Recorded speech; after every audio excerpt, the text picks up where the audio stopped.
The Euros certainly started off with a bang, with upsets and thrashings all around. We are going to go over each group and how the first match day went and review where everyone is so far and what a realistic finish looks for them.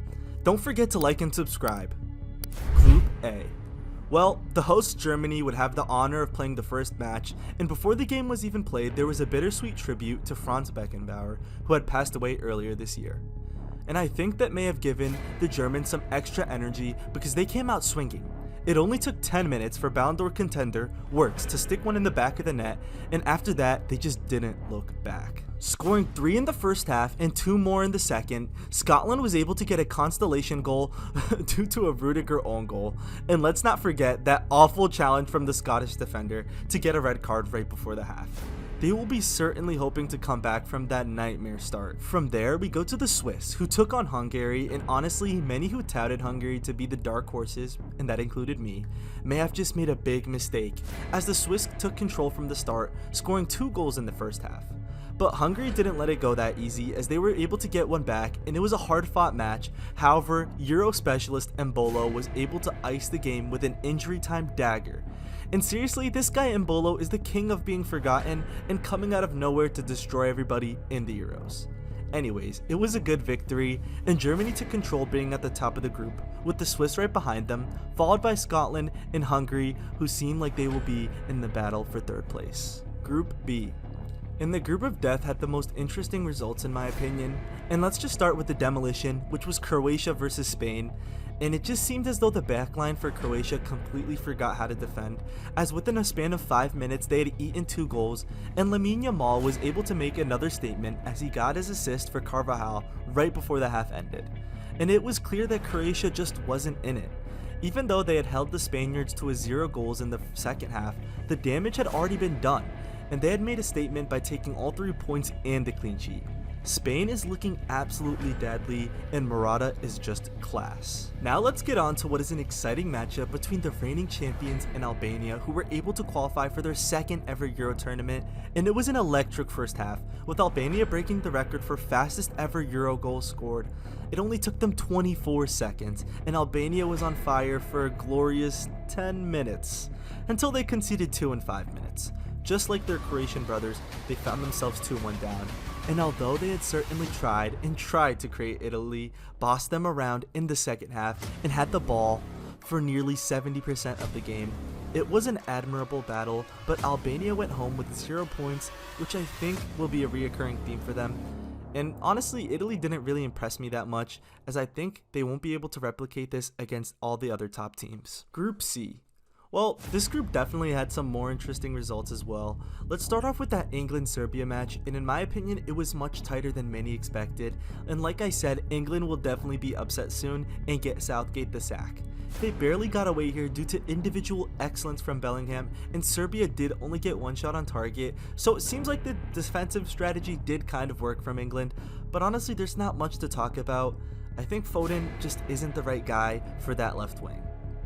So let's go to the Slovenia and Denmark match, and I owe Slovenia an apology, as Sesko almost won. Been tragic. The race for the knockouts is definitely going to be closer than I expected, so although England will be first, watch out for the other matches in this exciting group. Group D. And the second group of death certainly had some good action for us, as Poland and Netherlands were able to kick off in an exciting thriller, as even though starman Lewandowski didn't play, Poland were still an attacking threat, even striking first from Turkish league player Buksa in the 16th minute. However, they weren't able to hold on, as Gakpo made his name known and scored just 15 minutes after. And just when we thought it would be a 1-point draw, Wout Weghorst saved the day for the Dutch and scored in the 83rd minute. And honestly, I am not that convinced by the Polish, as they weren't able to hold on to the ball, and their passing game just seemed off compared to the Dutch. And for favorites France, it was not quite the showing everybody expected. I mean, in the way that they just couldn't finish and needed an own goal to win. Look, it's the Euros, and a win is a win, and surely Deschamps won't be too happy with the amount of chances that France had missed. Austria looked pretty decent as well, and it's clear that points in this group will not come easy for any squad, even France. But for now, I'm sure no alarm bells are really ringing, and shout out to Conte for making his return to the French side and playing excellent. Group E. And wow, just wow, I don't think many could have predicted what came out of this group, but I already had a good feeling about Romania coming into the tournament. They did win their Euro qualifying group, and boy did they show out against Ukraine, who many thought were the favorites. And they came with a solid game plan because although Ukraine were hogging the ball, their strategy worked out to perfection as they were able to control the game and thrash the side by 3 goals. Like I predicted, I believe Romania will get to the knockout stages, finishing in second. And Slovakians, I am here to give you an apology. As I said, you guys would be last and not put up much of a fight, but that game against Belgium was excellent by you guys. And although they were definitely shaking moments, they were able to keep all 3 points by a very early goal. And honestly, I have to say, I feel bad for Lukaku as he had not 1 but 2 goals disallowed. Like, this brother really could have won them the game for these guys, but I guess it's just not meant to be. And honestly, Belgium don't look as potent as they should. Even though they've had good opportunities, it's about finishing those said opportunities. So if they don't start upping their finishing game, then it may very be a possibility where they won't finish first. And finally, Group F. And guys, just another banger of a match. Let's start off with that awesome Turkey versus Georgia game, which was the definition of a thriller. I mean, the match just kept going back and forth until Mert Müldür scored an absolute banger volley into the top corner, which left the Georgians stunned. And just 2 minutes later, they would make another beautiful team play and score. However, Kenan Yıldız was offsides by an inch. This would swing the game in Georgia's way, and they certainly took an opportunity with a class finish, leveling the game up. However, thankfully, Turkish star boy Arda Güler was able to give Turkey the lead again with an elite level finesse that definitely wowed everybody, and it might even be the goal of the tournament so far. Georgia really gave it their all in this match, and there was plenty of times where they hit the post or the crossbar, including the literal last attack of the game when the goalkeeper even came up for Georgia. And Turkey were able to get an open counterattack, and with the open net, Kerem Aktürkoğlu slotted the ball into the net to ice the game and give all 3 points for the Turks. Shout out to Georgia, as this really may have been the game of the tournament so far. And then let's just go to the Czech Republic versus Portugal match, and wow, Portugal certainly started this game on fire. However, they were just unable to convert any chances into goals. And the Czechs stunned Portugal with that out-of-the-box wonder goal, only to concede just a few minutes later after a bad goalkeeping mistake. And Jota even scored an offside goal in the 87th minute, and many thought this game would finish all level, until another defensive mishap in the 93rd minute allowed Portugal to slip away with all 3 points. Honestly, the formation needs to be better from Portugal if they want to go far in this tournament, as that game certainly wasn't good enough if they want to be champions. This slets Turkey on first, with Portugal right behind on goal difference, then the Czechs followed by Georgia last. And honestly, the next game will be the most important one for the group, as if the Czechs don't get all 3 points against Georgia, their knockout dreams are certainly over. Anyways guys, the first match day has been absolutely wild in Euro 2024.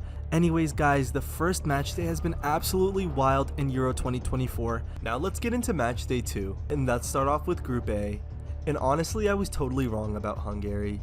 I knew Germany was going to top the group, but wow, they were totally outclassed in this matchup, with Germans having double the passes and an insane 93% pass accuracy throughout the whole game. Gündoğan would put the dagger into the hearts of the Hungarians, who have now lost 2 games in a row. But Germany, on the brighter side, looks like they could certainly go far in the tournament that they are hosting. And on the other side, Switzerland and Scotland would play a tightly contested match, with both sides looking about equal in the game. And Scott McTominay was able to get his goal, and honestly, he is just so vital to the Scottish side. But his shine was certainly stolen by the man who turns into prime Messi during European tournaments, Shaqiri. I mean, this guy has a free pass or something to score a banger in every single tournament he plays in. But I'm happy for the Scottish. They have the tenacity and heart to at least get a point. Group B. Awesome, this group had amazing matches. Let's start off with Albania and Croatia, and yes, Albania 100% deserved a point after their performance against Italy, but they were unlucky. However, this Croatia game was important for them, and boy did they deliver. With Croatia losing its first game, 3 points was a must, and it looked like that would be the case until the 95th minute, where the Albanian, who had scored an own goal prior, was able to put it in the back of the net, and this put Albania third in the group, which is honestly a big shock. Croatia looked like a shell of them themselves, and it's clear that all eras come to an end, including Croatia's golden generation. and then off to Italy versus Spain, and the score didn't reflect how good Spain played against Italy.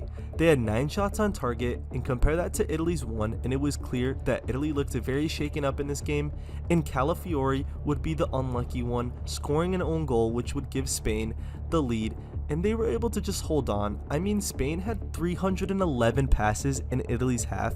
It almost looked as if they were playing on one side of the net. Spain punched their ticket into the knockout round in the second game, and Italy is still holding on. Group C. Let's start off with that surprising result between England and Denmark, and I didn't know that the upset was going to come this early. I really thought that England would win all 3 group matches, however Denmark certainly came to put up a fight. All England have definitely secured the ticket into the next round. It's unconvincing. Well, Cole Palmer's on the bench and he looks very distraught and upset. And you know everybody is placing a lot of pressure on Southgate right now because this England squad is stacked, however they always underperform. But on the bright side for Denmark, they've looked like they have a lot of fight in them, are an interesting team in the tournament.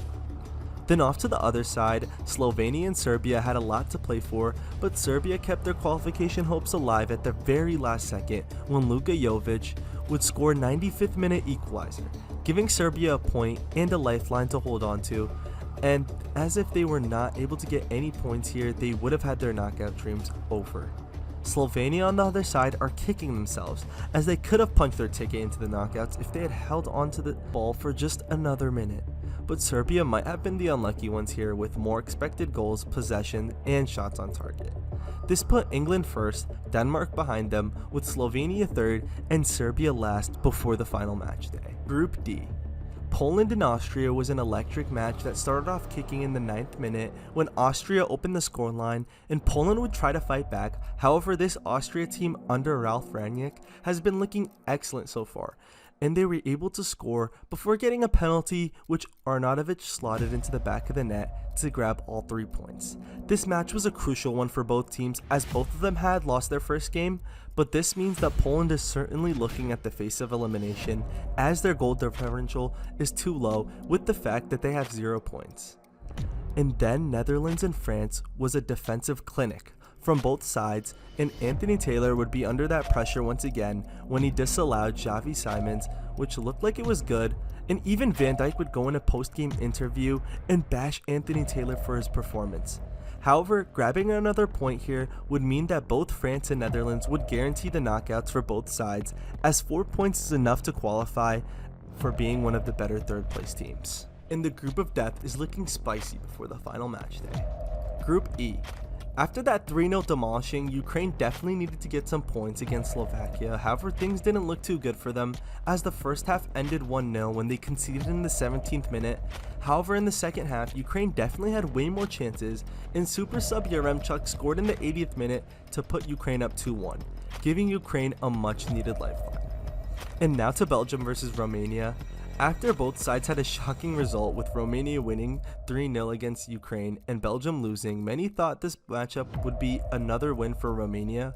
However, Belgium were able to get it done, winning 2-0, and they would start off the score in the 2nd minute, and then Kevin De Bruyne would finally open up his account and score in the 80th minute to seal the game for Belgium. They definitely had way more momentum, and Lukaku again had a goal that was disallowed, and that makes it 3 now. Just how unlucky is that? This guy literally would have been the top scorer so far if it wasn't for VAR. This put the group into balance with each team on points. In Group F, the debutants Georgia had their first ever Group Euro game, finishing on a loss. However, things were looking bright when they got a penalty in the 49th minute and were able to convert to go up 1 this game, as they had a goal disallowed in 27 total shots.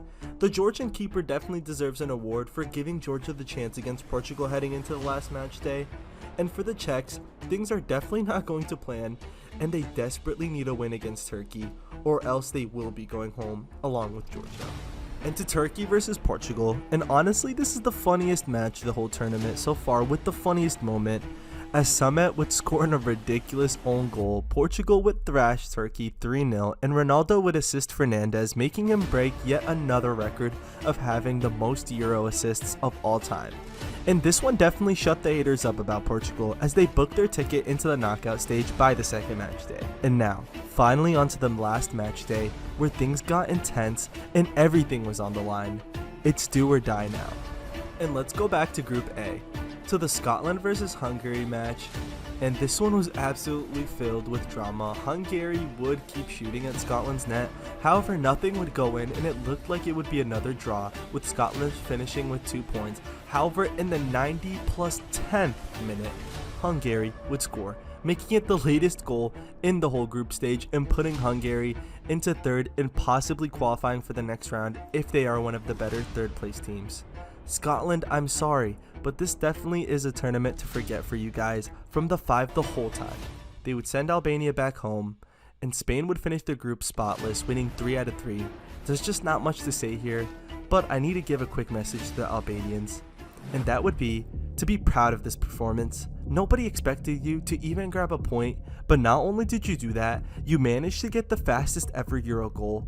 You guys just need to keep focusing on qualifying for these tournaments before expecting anything big. And Spain definitely looked like they were one of the strongest teams in the whole tournament. Now on to Italy and Croatia. Both teams wanted to make a statement and get a win this match. It was really interesting, with Luka Modric missing a penalty and then scoring a chance just a minute later to make up for it.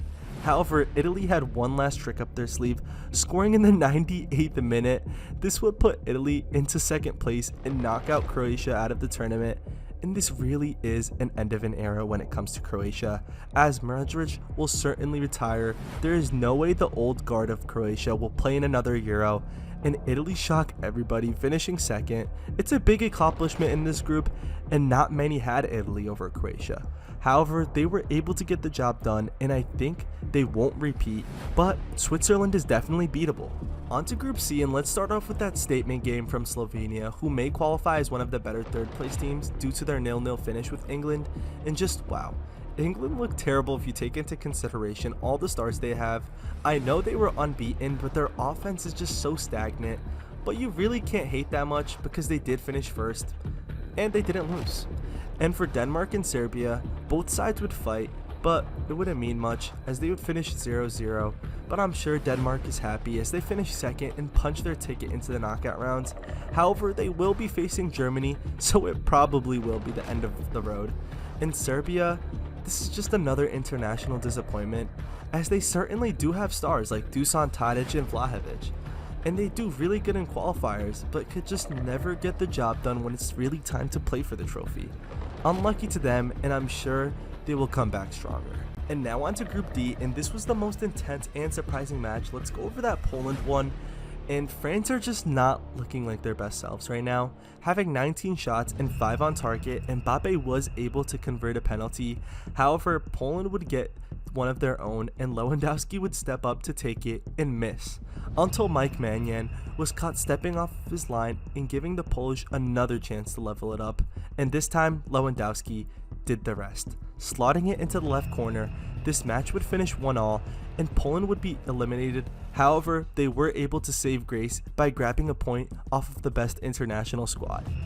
And for France, finishing second without losing is pretty solid, but it's not what people expect, and Mbappe is the only player in football history who looks less intimidating with the mask on rather than off.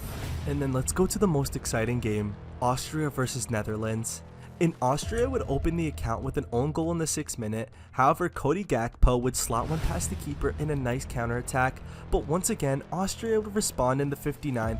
However, Depay just wouldn't let go and would score in the 75th.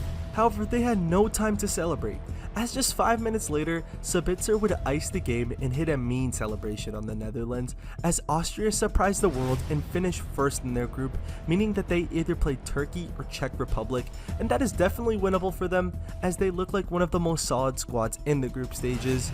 And the Netherlands qualify as one of the best third place squads, which is certainly not what they wanted, but hey, the knockouts is the knockouts, and they got out of the group of death. Group E. This group was all level heading into the final match day, and we were expecting some crazy final scores. However, it was anything but that. Starting off with Romania and Slovakia, and boy did Slovakia's keeper have a great game. Although Slovakia would go into the lead during the match, Romania were able to get a penalty and converted. The first half would finish level, and the second half was a few back and forths. However, nothing would come out of it, and a draw was enough for Romania to finish top of the group, and Slovakia was able to get by as one of the better third place sides. And now with Belgium versus Ukraine, and both sides were unable to get down on the score sheet into what was pretty much a boring game, to be honest. Even after the match, Belgium fans were whistling and yelling at their own team as they were unhappy with their performance. And for Ukraine, you have to feel for them, as they were the only team to get 4 points and not qualify, due to the fact that they had finished last in their group. Belgium get by in second, but they have a very tough matchup playing against France. And finally, Group F, which had a big upset that started with Georgia and Portugal. And Portugal looked sleepy as they had already guaranteed first place, and Kvara, who was underperforming for his standards all tournament, chose the best time to show up, scoring in the second minute from a gorgeous counterattack, and the Georgians took control of the game, getting a penalty in the second half which they were able to convert, and I'm going to butcher his name, so I'll just say his first one. Georges has been a very exciting player to watch in this Euros, and it's crazy how many goals he has scored when you take into consideration he plays in the French 2nd division. Well, I'll be telling you guys one thing, he won't be there for much longer after this tournament. What a story from the Euro debutants, making it into the round of 16, and I'm sure every Georgian is very happy with this result. And on to another record-breaking game. Turkey versus Czech Republic was actually crazy, with yellow and red cards being flung left and right. This game had the most cards in Euro history with 19, and a 10-man Czech squad put up an awesome fight, but it wasn't over because the Czechs would answer back from what many Turks would call a foul goal.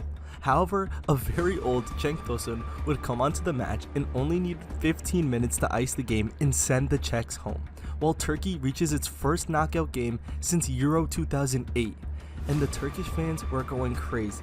Portugal first, Turkey behind them, with Georgia third, and Czech Republic last.